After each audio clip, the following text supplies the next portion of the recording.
কক্সবাজারে আজকে আমাদের শেষের দিন। তো আজকে সকাল সকাল ঘুম থেকে উঠে পড়লাম। উঠার পরে আসলাম ব্রেকফাস্ট করার জন্য। আমরা যেই হোটেলে ছিলাম সেই হোটেল থেকে ব্রেকফাস্ট প্রোভাইড করেছে। এখানে বুফে ব্রেকফাস্ট ছিল। আজকে একদম 7:30টার মধ্যে ব্রেকফাস্ট করতে এসে পড়েছি। তেমন মানুষ ছিল না, অল্প মানুষই ছিল। আর অন্যান্য দিন একটু লেট করে ব্রেকফাস্ট করেছি। আজকে যেহেতু চলে যাব তাই তাড়াতাড়ি করে ব্রেকফাস্ট করে তারপরে সমুদ্রের কাছে যাব, তাই আগে ভাগে সব কাজটা শেষ করে সমুদ্রের কাছে চলে যাব। আর সকাল সকাল ব্রেকফাস্ট করতে আমার একদমই ভালো লাগে না। তো ঘুম থেকে উঠে সাথে সাথে ব্রেকফাস্টটা করা আমার জন্য একদমই ভালো লাগে না। তারপরেও একটু জোর জবরদস্তি করে খেয়ে নিয়েছি, যেহেতু চলে যেতে হবে, তাড়াতাড়ি সব কিছু করতে হবে, লেট করে খেলে হবে না। তো আমি এই জায়গায় কফিও নিয়ে নিয়েছি। তো কফি হাতে নিয়েই সমুদ্রের কাছে এসে পড়েছি। চাচ্ছিলাম না যে বেশিক্ষণ হোটেলে থাকি, যে সমুদ্রের পাড়ে আসবো, এখানেই অনেক সময় কাটাবো, এটাই প্ল্যান ছিল।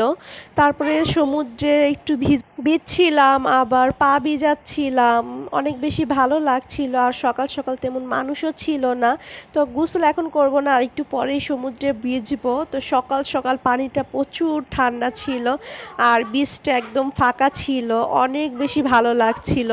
সমুদ্রের কাছে এক এক সময় এক এক রকম লাগে। সকালের ফিলটা অন্যরকম, বিকালের ফিলটা অন্যরকম, সব কিছুই কিন্তু মিলে অনেক ভালো লাগে, অনেক শান্তি শান্তি একটা কাজ করে।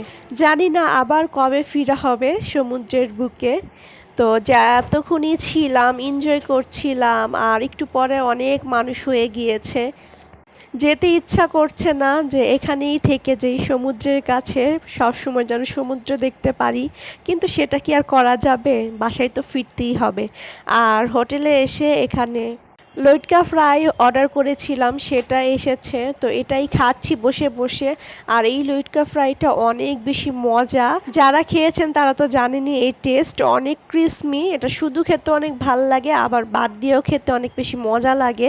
আমি তো এই জায়গায় এসে দুইভাবেই খেয়েছি, আমার কাছে তো ভীষণ ভালো লেগেছে। খাওয়া দাওয়া শেষ করে রওনা দিচ্ছি, বাসায় যেতে হবে। একটু বেশি এক্সাইটেড ছিলাম যে ছেলেটা না জানি কী করছে না করছে, সব কিছুই চিন্তা করছিলাম। তারপরে এই জায়গাটা আসার পরে মনটা অনেকটাই ভালো হয়ে গিয়েছে। বাংলাদেশের সব থেকে সুন্দর স্টেশন, রেল স্টেশন কক্সবাজার। যেদিন কক্সবাজার এসেছি সেদিন তো আর ঘোরার সুযোগ হয়নি। তো আজকে একটু আগে ভাগে এসেছি যে স্টেশনটা একটু ঘুরে ঘুরে দেখব।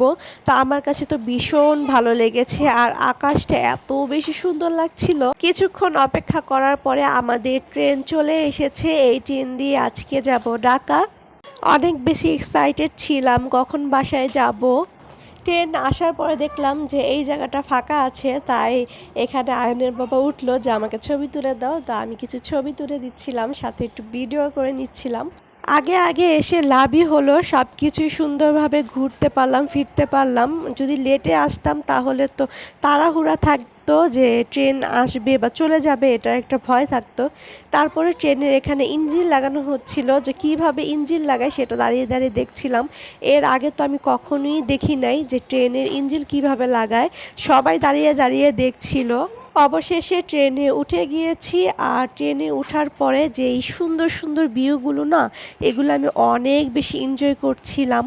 পাহাড়, নদী ট্রেন থেকে দেখতে অনেক বেশি সুন্দর লাগছিল। যদি রাতে আসতাম তাহলে তো এই ভিউগুলো অবশ্যই মিস হয়ে যেত। তো শেষ বিকালের যে সূর্যটা, মাশাআল্লাহ এত বেশি ভালো লাগছিল দেখতে। আমি তো ডিসাইড করে ফেলেছি আবার যখন কক্সবাজার যাব সেদিন তো অবশ্যই দিনে যাব। দিনের বেলায় এত সুন্দর সুন্দর ভিউ দেখতে দেখতে যাওয়া যায়, আবার ভিউ দেখতে দেখতে আসা যায়। কক্সবাজারে ঘোরাঘুরি ব্লগ শেষ, ঢাকায় গিয়ে ঢাকার ভিডিও দিব ইনশাল্লাহ।